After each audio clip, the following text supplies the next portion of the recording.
مسیح کے عظیم اور جلالی نام میں میری طرف سے سب کو سلام۔ تو آج ناظرین میں آپ کو بتانا چاہتا ہوں کہ جو لوگ یہ کہتے ہیں کہ یہ بائبل مقدس بدل گئی ہے، میں ان سب سے مخاطب ہوں۔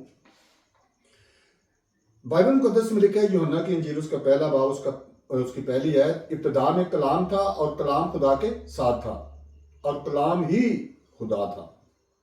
یعنی یسوع مسیح کلام ہے۔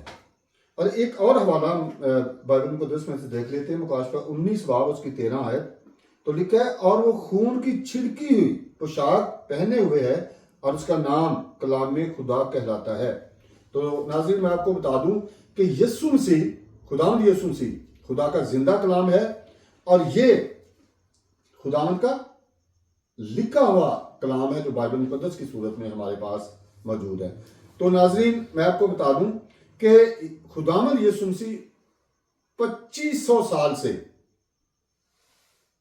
اس میں سے اگر 33.5 سال نکال دیں تو 2500 سال میں سے باقی کا وقت جو ہے خداوند یسوع مسیح آسمان پر زندہ ہیں، آسمانی خدا کے پاس۔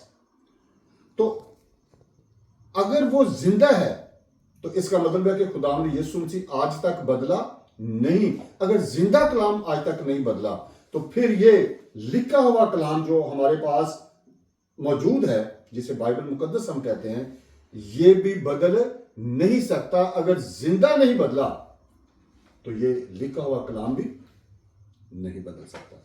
تو وہ ذرا اپنی زبانوں کو کنٹرول دیں، کیونکہ خدا اس طرح آپ کو بہت سزا دے گا۔ خدا سب سننے والوں کو برکت دے، آمین۔